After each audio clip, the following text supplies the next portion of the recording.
So I've been thinking about this phenomenon of public opinion, um, by which I mean that um, that the greatest opposition to the oppression of a superpower, of the imperial ambitions of some great government power or something, might actually come from within its borders. It seems to me like this is a fairly modern phenomenon. I don't think that if you went back to ancient Babylon or even ancient Rome, that you would find a whole lot uh, of people who opposed their imperial ambitions. People who said that no, the people that we're conquering are people too, and we ought to love them as ourselves, and whatnot. Um, it seems to me like this started to shift right around the Renaissance or Age of Enlightenment, particularly with the abolitionist movement. Now, slavery had been with humanity since the dawn of civilization, um, and even the ancient Greeks, as wise as they are, no one publicly protested the institution of slavery. None of the great Aristotle put up a defense of it. Plato had nothing to say on it. Um, it was just taken as a given. And yet, in right around the Age of Enlightenment, at the height of this age of imperialism, there was this group of people who sided with these slaves who were a different color skin than they were, who came from a different continent, um, and said, these people are humans too. They deserve our respect, and they have dignity before God. And I think that was something novel. I think that was a new page in history. And I think that you can trace that up into the modern world where uh, people have where you have like the anti-globalization movement, people who are actually concerned about what our civilization is doing to the third world, to sweatshop workers in Malaysia who we'll never meet. Um,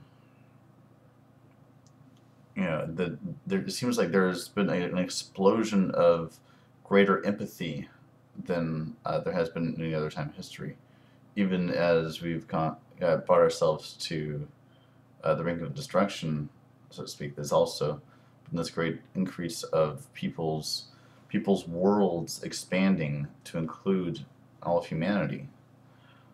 Um, and that, to me, it seems like is the greatest evidence of for spiral dynamics or developmental psychology, or the sort of evolution of consciousness, which I debated conference report about a while back. Um,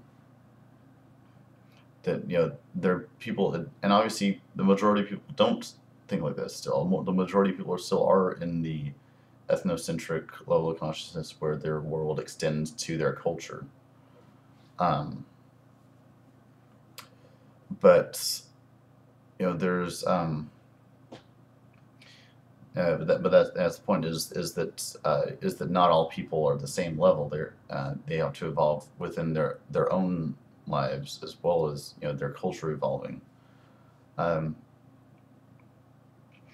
but I, Gandhi, I think, took for granted to some extent the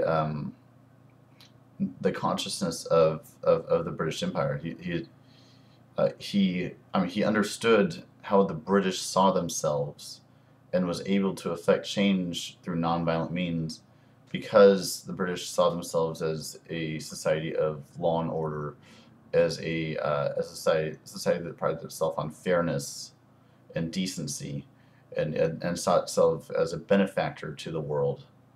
And when Gandhi was sort of showing the British that they were in fact oppressors in India, I think it opened a lot of people's eyes, and you know, and gain, and so the people within Britain kind of had to change, kind of ended up supporting Gandhi, and there I it seems like that's a fairly recent kind of phenomenon.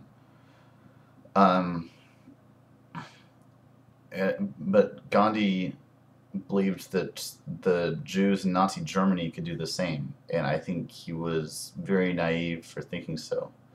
Because like I said, he took for granted the way the British saw themselves, and didn't realize how the Nazis saw themselves. The Nazis did not pride themselves on being benefactors to the world, or as or as being fair to the other races of the world. They wanted to conquer the other races of the world. They wanted to subjugate them. They wanted to create Lebensraum for their people. It was about the Aryan race, and and their destiny to rule over others. And so I think Jews coming forth and saying, "I am human. Um, look at what you're doing to me." I think a lot of Germany would scoff at it and saying, "What are you talking about? You're not human. Get the fuck back in those concentration camps. Get away from us." Um,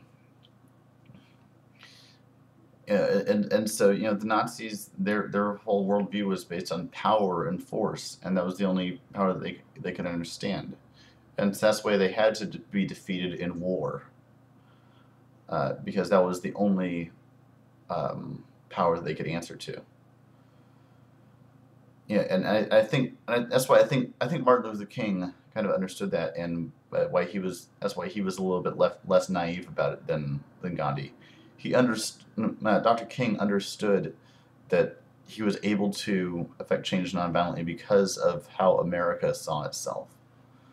Um, I mean, he used sort of the promise of the Declaration of Independence to you know to show how the spirit of America was with him, was with the civil rights movement, and so that's, I think, is why it's very important to understand sort of the center of gravity of the power that you're dealing with, and if you don't take that into account, it can lead to very disastrous consequences. So I guess I'll leave it at that. Peace.